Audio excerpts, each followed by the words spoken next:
All friend, welcome to TG Pramod YouTube channel में आपका स्वागत है। मैं आपका दोस्त प्रमोद। हमने जो साइंस की सीरीज स्टार्ट की तो इसमें रिस्पिरेशन सिस्टम पढ़े थे। रिस्पिरेशन सिस्टम हमने 2 वीडियो कंप्लीट कर ली थी। आज लास्ट तीसरा वीडियो है, उसको हम कंप्लीट करते हैं। शुरू करते हैं। अगर आप तक हमारे चैनल को सब्सक्राइब नहीं किया तो हमारे चैनल को सब्सक्राइब कर लें। देखते हैं फायरिंग। फायरिंग का जो काम होता है,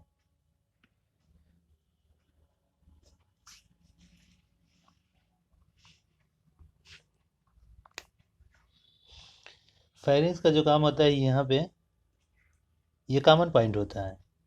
भोजन और हवा, यहाँ भोजन और हवा एक साथ होते हैं। इसके बाद यहीं से डिवाइड हो जाते हैं। जैसे समझने के लिए देखते हैं,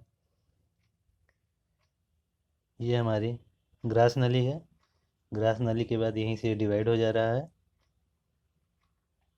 और यहीं से ये हमारा है ओटोफेगस। और ये हमारा यही है, यहीं से यही जो होता है यही होता है फेरिंग्स। ये हमारा फेरिंग्स है और यहीं से डिवाइड हो जाता है। यहाँ से जब हम खाना खाते हैं और हवा दोनों साथ में यहीं तक आता है, यहाँ से फेरिंग्स, फेरिंग्स से यहीं से डिवाइड हो जाता है। अब कैसे पता चलेगा कि फेरिंग से कि भोजन हम सांस ले रहे हैं? ये हमारा स्टोमच है।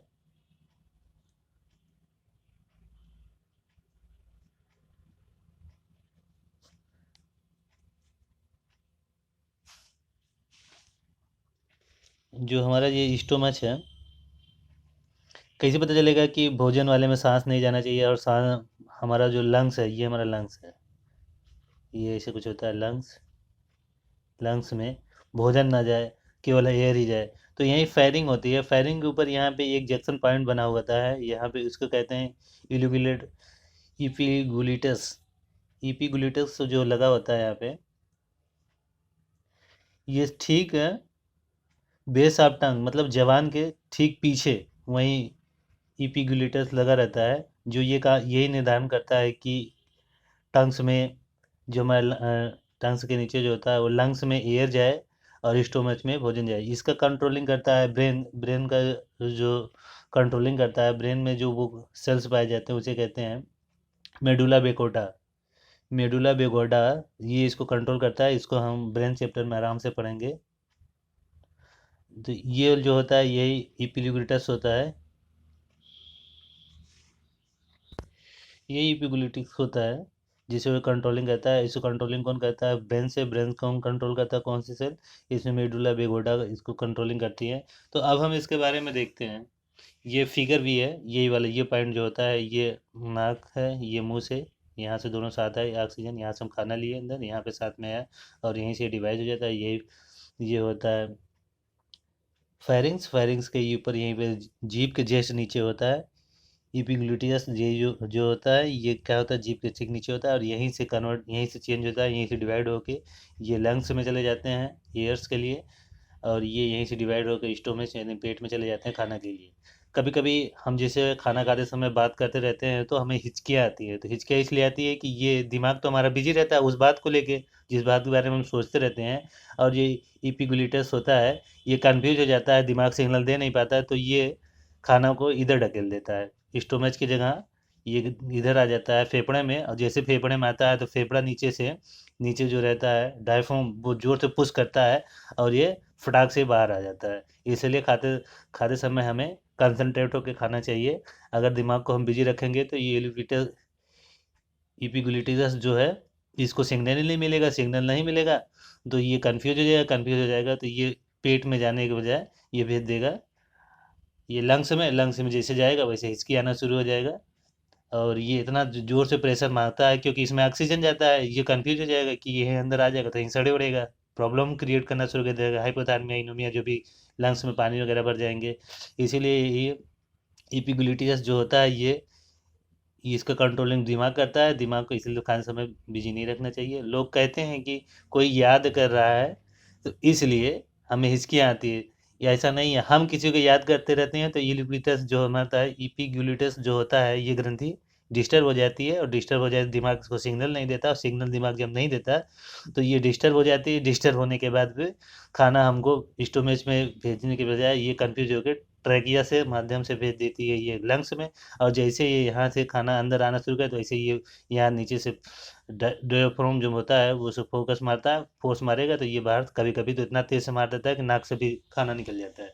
तो ये इसका प्रोसेस है, स्ट्रक्चर से इसी तरह से काम करता है। आगे का अब हम पढ़ते हैं, हमें ऑक्सीजन कैसे यूज करते हैं, किस तरह से उसके बारे में जानते हैं, कहाँ कहाँ पे। सबसे पहले देखेंगे हम नंबर 1, पर्वतों के लिए जब हम पर्वत पे चढ़ाई करते हैं तो हमें कितनी कैसी ऑक्सीजन चाहिए। इसमें हमें मिला दिया जाता है ऑक्सीजन प्लस नाइट्रोजन, क्योंकि नाइट्रोजन तो खुले में है, तो ऊंचाई पे जा रहे हैं कोई दिक्कत नहीं है। और दूसरा, जब हम समुद्र में जाते हैं, समुद्र के तल पे ही ऊपर ही, तो उसमें हम क्या मिलाते हैं सिलेंडर में, ऑक्सीजन प्लस नाइट्रोजन से काम चल जाता है। लेकिन तीसरे नंबर पर जब हम गहराई में जाते हैं, गहराई मतलब 300 मीटर नीचे तल पे समुद्र में, तो हम उसमें क्या मिलाते हैं, ऑक्सीजन प्लस हीलियम। और चौथी कंडीशन जो होती है वेंटिलेटर का, वेंटिलेशन का, उसमें भी वेंटिलेशन में जो हम ऑक्सीजन इस्तेमाल करते हैं ऑक्सीजन प्लस हीलियम ही यूज़ करते हैं, क्योंकि हमको प्योर ऑक्सीजन लेने की आदत है नहीं, क्योंकि हम जो ऑक्सीजन लेते हैं वो मिक्सिंग रहती है वायुमंडल वाली, इसलिए हम प्योर ऑक्सीजन ले नहीं सकते। इसलिए हम ऑक्सीजन में क्या मिला देते हैं, हीलियम मिला देते हैं, जिससे हम आराम से सांस ले सकें। इसमें हीलियम मिला देते हैं। और एक कारण और है, जो हम वायु का वायुमंडल से लेते हैं, वायु का अणुभार जो होता है कितना होता है, 28.8 मिलीग्राम इतना लेते हैं सांस में। और जब हम बीमार होते हैं तो हमें जो ऑक्सीजन दिया जाता है, ऑक्सीजन का होता है O2, मतलब 8 अट्ठा अट्ठा 16, मतलब ये 16 हो जाएगा, 16 दूनी 32, तो ये हो जाएगा 32। अब प्योर अगर हम ऑक्सीजन दे देंगे बॉडी को तो प्योर हो जाएगा 32, और हमको चाहिए 28.8, तो प्रेशर होने लगता है। इसीलिए हम ऑक्सीजन में क्या मिला देते हैं, हीलियम, ये हल्की हो जाती है, जिसके कारण हमको कोई दिक्कत नहीं होती। और इस पे एक जो ये ऐसे ऐसे निशान बनाता था कटीले टाइप में, और इसे बोलते हैं हम हेलिक्स, हाइलिन बोलते हैं। ये भी एग्जाम में पूछता है। ट्रिकिया पे जो कटीले टाइप बना होता है उसे क्या बोलते हैं, हाइलिन कार्टिलेज। अब हम देखते हैं टाइडल वॉल्यूम क्या होती है। टाइडल वॉल्यूम के बारे में हम देखते हैं। जो टाइडल वॉल्यूम होती है उसको कैसे निकाला जाता है, टाइडल वॉल्यूम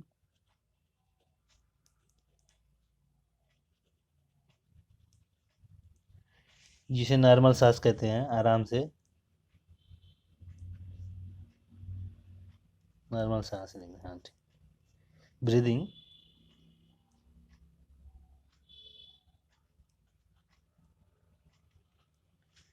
जो नॉर्मल सांस पे हम लेते हैं वो कितना, 500 ml, मतलब 1/2 लीटर। और जो टोटल है लंग्स की कैपेसिटी जो होती है, टोटल टोटल लंग्स कैपेसिटी, वो कितना है, खींच के जब इसमें भरते हैं हम हवा तो वो 600 ml या 6 litre. Total lungs capacity 600 litre. और हम जो हमारा लंग्स होता है, हमें उसको लगभग 8% ही एयर लेते हैं। तो इसका जब हम 6000 का 8% निकालेंगे तो वो आ जाएगा 4.6 कुछ आएगा, तो उसे हम 500 ml मान लेते हैं। हम टोटल लंग कैपेसिटी हमारी कितनी होती है, नॉर्मल का 12 गुना, ये एग्जाम में पूछता है। तो यही हम 500 मान के 12 कर देंगे तो टोटल कितना हो जाएगा, 6000 ml या 6 लीटर। हम टोटल लंग्स की कितनी कैपेसिटी हमारी होती है उसका हम कितना लेते हैं, मतलब ये टंकी में जितना हवा भरता है उसका केवल हम 8% ही यूज करते हैं, बाकी खाली रहता है। नॉर्मल 1 मिनट में हम कितनी सांस लेते हैं, नॉर्मल 1 मिनट में 16 बार लगभग 16 बार सांस लेते हैं। लेकिन जब हम सो जाते हैं, सोया हुआ, सोया टाइम मैन, वो लगभग है 14 बार, 14 बार से कम ही। क्योंकि जब हम सोते हैं तो लंबी लंबी सांसें लेते हैं। अब थोड़ी सी और बात बची हुई है। जो हाइपोथर्मिया होता है, जिसे निमोनिया बोलते हैं, इसमें क्या इफेक्टिव हो जाता है, ये एलवीली यही संक्रमित हो जाता है, जिसमें पानी भर जाता है। और हाइपोथर्मिया का ही एडवांस वर्जन जो होता है उसी को कोरोना कहते हैं। यही प्रॉब्लम टीबी में भी होता है, बैक्टीरिया के कारण। जब भी लंग्स में कोई प्रॉब्लम होती है, एलवीली यही डिस्टर्ब हो जाती है, जिसके कारण ये होती है। कोरोना भी इसी में था। अस्थमा की बीमारी में, अगर अस्थमा जिसको होता है, जिसे दमा बोलते हैं, इसमें बलगम भर जाता है। ये जो एलवीएली है, और आदमी सांस नहीं ले पाता। बलगम। और ये क्वेश्चन लास्ट में इम्पोर्टेंट है। सांस नली की जो बोन होती है, को चिपकने से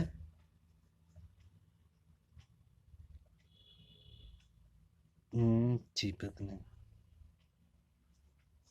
से कौन रोकता है? उसे कहते हैं हाइलिन।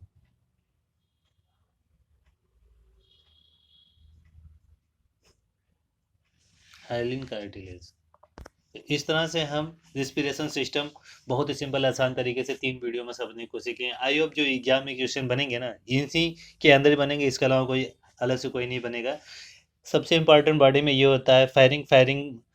फायरिंग जो होता है, वहाँ पे हवा और खाना, फ्रूट दोनों साथ में आते हैं। ये वाली जो नली होती है इसे ऑटोफोकस कहते हैं, मतलब फूड वाली। और ये वाली ट्रेकिया वाली जो होती है, इसे एयर वाली बोलते हैं, इसमें एयर जाता है। ये इपिग्लूटियस जो होता है, ये मेन होता है, यही सिग्नल देता है कि हम जब खाना खाते हैं तो ये ब्रीदिंग वाले एरिया को क्लोज कर देता है, सीधे स्टोमच ऑटोफोगस वाले में खाना डाल देता है। जब हम कुछ सोचते रहते हैं तो ये डिस्टर्ब हो जाता है। इसकी कंट्रोलिंग कौन करता है? ब्रेन करता है। ब्रेन में कौन कोशिका करती है? मेडुला ब्लेंगेटा इसको कंट्रोल करती है। इसको हम ब्रेन चैप्टर में पढ़ेंगे। इस तरह से हम रिस्पिरेशन सिस्टम को बहुत सिंपल आसान तरीके से पढ़ें। आई होप जो ये वीडियो आपको पसंद आई होगी। मिलते हैं नेक्स्ट वीडियो में, तब तक आप देखते रहिए डीजे प्रमोद पे। और अगर चैनल नहीं सब्सक्राइब किए हो तो प्लीज़ चैनल को सब्सक्राइब कर लें। Thank you for watching my video. Do not forget subscribe and share. Thank you for watching.